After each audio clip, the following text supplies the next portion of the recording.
সহজ ম্যাচকে কঠিন করে জিততে চলেছে ভারত।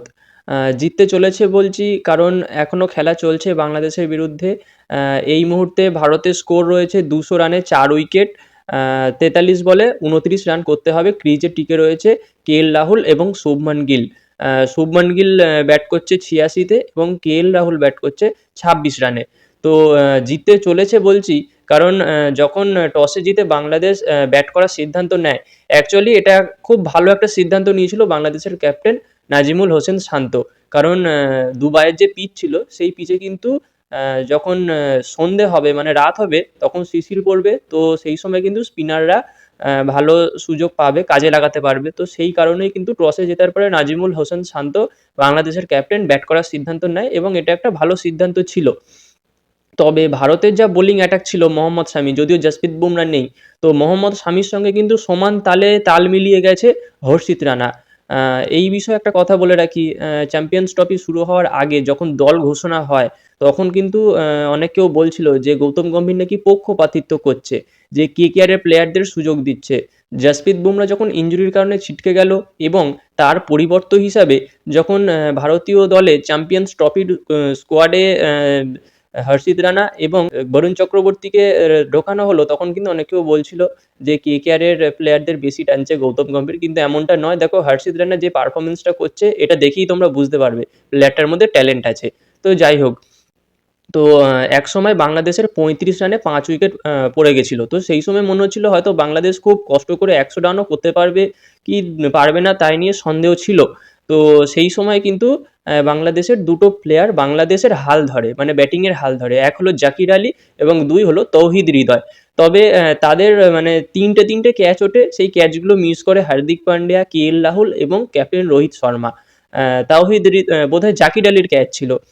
সেই সময় অক্ষর প্যাটেল বল করছে, সেটা হ্যাট্রিক বল ছিল, স্লিপে ক্যাচ মিস করলো রোহিত শর্মা। তো একটা জিনিস কি, ক্যাচ মিস করার পরে সে কিন্তু মানে হাত জোর করে সরি মানে এরকম একটা ক্ষমা চেয়ে নেওয়ার মতো একটা ইঙ্গিত দেখাচ্ছিল। তো যাই হোক, সেই জায়গা থেকে কিন্তু জাকির আলীও বেশ ভালো রান করে এবং তৌহিদ হৃদয় কিন্তু সেঞ্চুরি করে, 100 রান করে, যার সুবাদে বাংলাদেশ কিন্তু 228 রানে চলে যায় এবং 229 রান টার্গেট দেয় ভারতের জন্য। আর তার মধ্যে আরেকটা ভালো খবর কি, যে মোহাম্মদ শামি কিন্তু দারুণ কামব্যাক করেছে, 5-5টা উইকেট নিয়েছে। আইসিসি ইভেন্ট যখন হয়, মানে আইসিসি চ্যাম্পিয়ন ট্রফি বলো বা আইসিসি ওয়ার্ল্ড কাপ বা যে কোনো কিছু যখন হয়, তখন কিন্তু মোহাম্মদ শামি দারুণ খেলে, পারফরমেন্স দারুণ করে। তো সেই রকমই আইসিসি চ্যাম্পিয়ন ট্রফিতেও কিন্তু প্রথম ম্যাচেই 5-5টা উইকেট নিল মোহাম্মদ শামি এবং হর্ষিত রানাও নিয়েছে 3টে উইকেট আর অক্ষর প্যাটেল নিয়েছে 2টো উইকেট। তো যাই হোক, তারপর ভারত ব্যাট করতে নামলে রোহিত শর্মা কিন্তু প্রথম থেকেই টপ গিয়ারে খেলতে শুরু করে। তো সেখানে রোহিত শর্মা রান করে বোধহয়, আমি একবার স্কোর কার্ডটা দেখি। তো সেখানে রোহিত শর্মা রান করে 36 বলে 41 রান। তো ঠিক আছে, মোটামুটি একটা খেলাটাকে রানিং রেখেছিল, ভালো স্কোর। তো তারপরে শুভমান গিল, সে তো এখনও নট আউট আছে, ব্যাট করছে এবং বিরাট কোহলি আর শ্রেয়স আইয়ার পরপর ব্যাট করতে আসে, কিন্তু তারা সেইভাবে রান পায় না। বিরাট কোহলি রান করে 22 এবং শ্রেয়স আইয়ার রান করে 15 এবং তারপরে নামানো হয় অক্সফোর্ড প্যাটেলকে, সেও কিন্তু খারাপ শট মারতে গিয়ে আউট হয়, মানে ভুল শট সিলেকশানে। বোধহয় রিশাদ হোসেনের বল ছিল, তো সেটাকে শট মারতে যায়, গুগলি ছিল, বলটাকে পিক করতে পারিনি। 12 বলে 8 রান করে এবং তারপর ব্যাট করতে নামে কেএল রাহুল। কেএল রাহুল কিন্তু মোটামুটি প্রথম থেকে একটু ম্যাচ ধরে খেলছিল বা এখনও খেলছে, এখনও নট আউট আছে। তো কেএল রাহুলের একটা ক্যাচ ওঠে, তাসকিন আহমেদ বল করে এবং পুল মারতে গেলে কিন্তু কেএল রাহুল সরাসরি বল মেরে দেয় জাকির আলীর হাতে। উইকেট কিপার হিসেবে জাকির আলী ছিল না, জাকির আলী ফিল্ডিং করছিল লং অনের দিকে। তো সেখানে কিন্তু জাকির আলী ক্যাচ মিস করে এবং তারপর থেকে কেএল রাহুল যেন গিয়ার পাল্টে নেয়। তো এই মুহূর্তে কেএল রাহুল ব্যাট করছে 43 বলে 33 রানে। আর এখন রান হয়ে গেছে ভারতের 208, মানে আর জিততে গেলে করতে হবে 21 রান 37 বলে। তো ম্যাচটা মোটামুটি ভারত জিতেই গেছে বলা যেতে পারে। এই তো গেল খেলার অ্যানালিসিস একটা করে দিলাম। তো আসল কথা হলো দুই ভাই মানে বাংলাদেশ আর পাকিস্তান।